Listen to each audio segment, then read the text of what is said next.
Hi, welcome back to my channel. Thank you for watching and for subscribing. And if you're just visiting, please consider subscribing.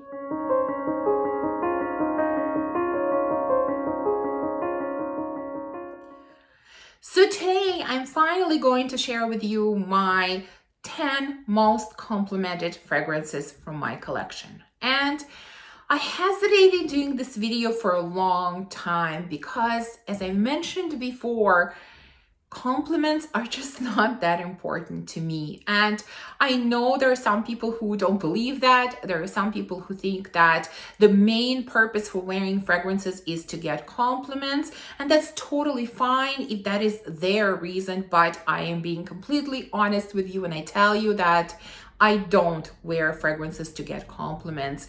I enjoy fragrances. They bring joy to me. They make me happy. They lift up my mood. That's why I wear them. Yes, if I get a compliment, it's a nice bonus, even if sometimes it makes me feel a little bit awkward, but it's a nice bonus. But that is not my purpose for wearing a fragrance. But there are definitely some fragrances in my collection that garner more compliments than others, and these are the ones that I'm going to share with you today. And in general, I also have to mention that I honestly don't get a lot of compliments. So the fragrances that I have here are based on compliments from either my co-workers or my husband or my family and friends, sometimes from strangers, although definitely in recent times, it's been a lot less of that.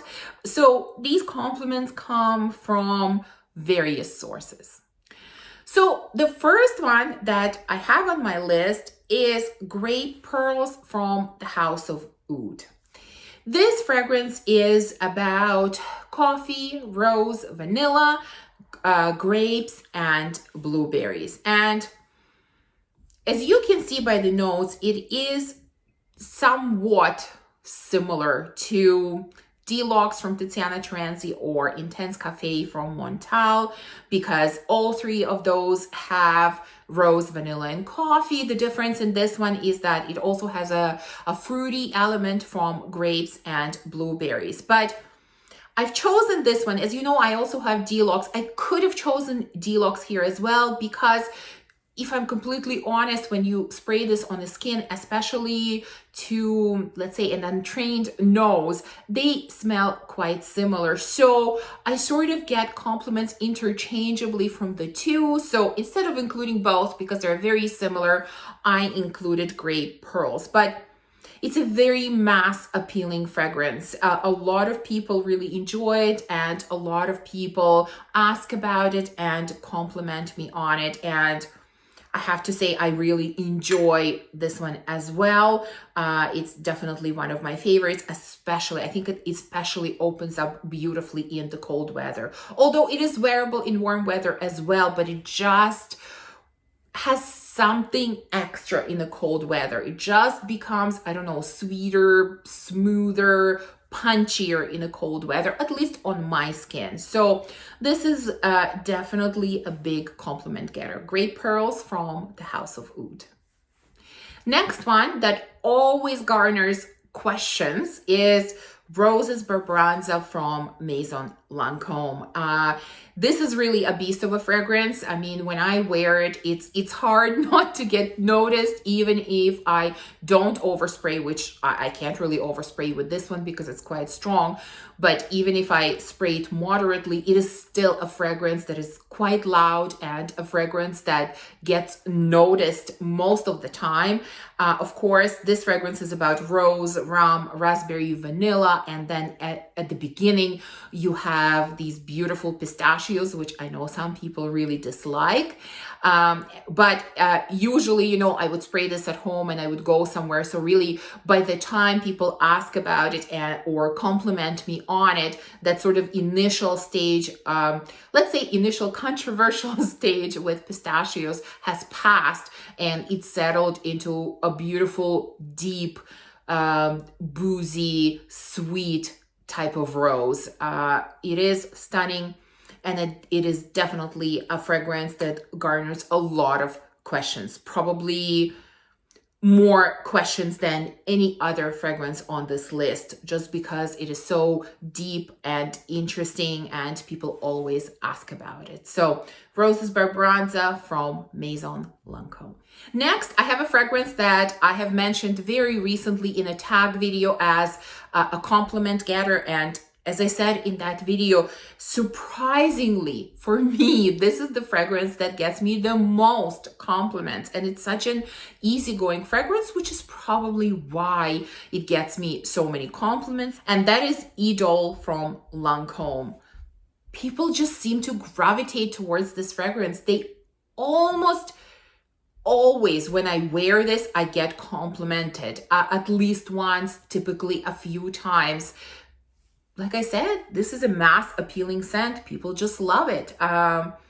Maybe it smells good on my skin. I know I've heard from some people that it really opens up terribly on their skin. Well, we all have different body chemistry, but on me, this is the biggest compliment getter. And of course, this scent is about pear, rose, and musk. And to me, this is really a musky pear with some rose added in. I know some people consider it mostly a rose scent, but to me, rose is more in the background of this one. I get more of a musky sweet pear. But yeah, this is a huge compliment getter for me, Idôle from Lancome. Next, I have a fragrance that gets me the most compliments from my husband. It is kind of a polarizing fragrance. Some really love it and some really hate it. I happen to completely agree with him. I love this fragrance and he asks me to wear it quite often. And that is Black Phantom from Kilian. I don't know why, but I can honestly say this is his favorite fragrance from my collection and the one that he likes to smell on me the most.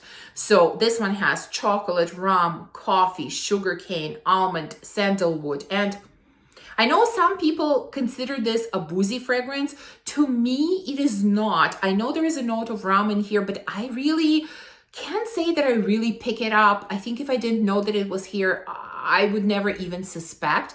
To me, this fragrance is more about chocolate and sugar and almond and sandalwood. So it is sweet, it is nutty, it is kind of thick and gooey. To me, this is absolutely stunning, absolutely stunning. And obviously to my husband as well, because like I said, he gives me compliment every single time that I wear it. So I had to include it on this list, Black Phantom from Kilian.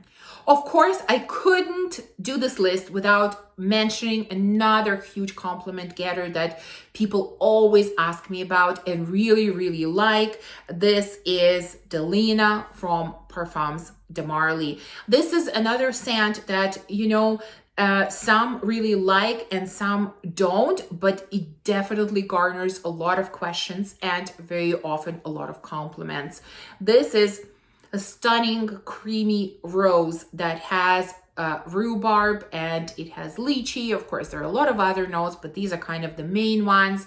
And it's that rhubarb that brings real beautiful and punchy kind of tartness or a little bit of sourness to this fragrance, which I know some people, that's why they don't like it, but for me, this is why I love this one. I have tried the exclusive and it is nice, I like it, but I don't like it nearly as much as I like the original. For me, definitely original is number one, although just recently the new one came out, Delina Rosé, I think, something like that. So I'm definitely very curious to try it. If any of you have tried it, let me know what you think about it.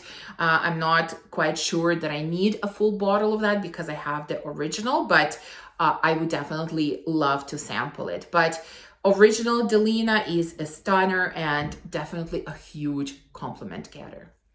Next one is kind of a surprising choice on my list, and surprising at least to me, because I sort of never thought about this fragrance as extremely mass appealing, and yet it's a fragrance that really gets quite a lot of compliments, and that is Poets of Berlin from Vilhelm Perfumery. This one has blueberry, vanilla, bamboo, sandalwood, orris.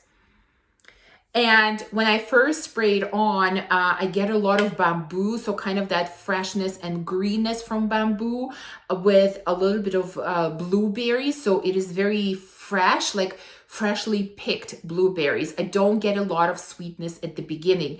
And as it starts developing, more and more sweetness is coming in. So somewhere in the middle, after that initial opening, I'm sort of getting you know, when you have blueberries in a bowl and you put some sugar on top of them, and some juice is starting to come out from blueberries, that's sort of what I'm getting. And then when it goes into the deeper dry down, it becomes even sweeter, even creamier. So at that point, it feels like melted vanilla ice cream that has these blueberries and that juice that came out in the middle on top of that melted ice cream. So it's a very beautiful, complicated, in my opinion, fragrance, because it goes through very, very distinctive development stages. But this is again the one that many people ask about and many people compliment me on, which is again sort of surprises me a little bit, because I don't consider this one incredibly simple or incredibly mass appealing, and yet people seem to like it. So Poets of Berlin from Vilhelm Perfumery. Next, I have a fragrance that probably has gotten me more compliments over the years than any other, and that's because I've had it longer than probably any other fragrance in my collection. And I'm so happy that I've always loved this fragrance for years, way before everybody on YouTube started talking about it. And I'm so happy that others around me really enjoyed this scent and really ask me about it and compliment me on it so often. Have you guessed? You must have guessed that I'm talking about Florabotanica from Balenciaga. To me, this is the most unusual and the most beautiful rose scent, because it is so different from all the other rose scents that I have tried. This is a very dry and minty rose. I almost want to say herbal, but when someone says herbal, I really don't like any herbal vibes in a fragrance, and I love this one, so I don't want to use herbal. So we will say dry and minty, and it is stunning rose. There is a note of cannabis, which I don't get here at all, but this is a stunner, and this is the one that people around me always gravitate towards, always compliment me on for years, ever since I started wearing it, which was probably over 6 years ago, for sure, maybe even longer. I can't remember now. This is definitely not my first bottle. So definitely this one had to be on the list, Florabotanica from Balenciaga. Next one is a fragrance that I haven't had in my collection for that long, but it's a fragrance that also always gets me compliments from people that are around me, a fragrance that everyone seems to enjoy, and that is Lost Cherry from Tom Ford. I sort of never thought that a cherry-centric fragrance would get a lot of compliments, probably because I never used to be a huge fan of cherry scents, but I have been quite obsessed with those lately. So in this one, we have sour cherry, bitter almond, liquor, vanilla, tonka, and as I've mentioned before, when I put all of these elements together, I really get sweet, warm cherry pie right out of the oven. It is still sort of hot. Overall, the fragrance is very warm to me, and I think almonds add a touch of nuttiness, which kind of breaks up that sour cherry and sweetness. So overall, just such a comforting, beautiful cherry pie that I enjoy, but others around me enjoy as well. And we're down to 2 more scents. The next one is another longtime favorite of mine, and that is Olympea from Paco Rabanne. This is the original one. I have the aqua version as well, and although I haven't had it for as long as this one, I also have worn it a lot, and I have to say that the original one always gets me more compliments than the aqua version, even though they're relatively similar, but for some reason, I get a lot more compliments with the original one. So this is really about salty vanilla. I mean, there are other notes in here, but what I get out of this is salty vanilla. And it is, in a way, I would say slightly unusual because it's more common to have, I think, salty caramel, but salty vanilla is slightly more unusual. And I'm thinking maybe that's why this one gets me compliments. I don't know. It's a relatively simple scent, but I think it is very mass appealing. And it's a nice performing scent. It is definitely not a beast, but when I overspray, at least slightly, it is definitely a scent that projects pretty well and lasts pretty well. And it definitely garners me quite a lot of compliments. So again, this is Olympea, the original one from Paco Rabanne. So next one I have is 100 Silent Ways from Nishane. And this one often gets noticed by people sort of outside more than, let's say, my close family at home. This one has white florals. There's jasmine, tuberose, I think gardenia as well, and there is vanilla. Of course, there are other notes, but mainly it's a floral vanilla. And I think because you have such a nice combination of sweet vanilla with beautifully done florals that are not too heavy, which is why it gets noticed. So I think it appeals to a lot of people. It appeals to those who really enjoy sweet gourmand scents, and it also appeals to people who enjoy floral scents. And so a lot of people notice this one. And again, I often get compliments on this one, especially when I'm out and about somewhere, whether it's, going shopping in a restaurant or anywhere else. So this is the last one on my list, 100 Silent Ways from Nishane. So I hope that you enjoyed this video, and if you did, please remember to give me a thumbs up and subscribe, and definitely share with me in the comments what are your most complimented fragrances. Thank you for watching. I will see you soon in my next video. Bye.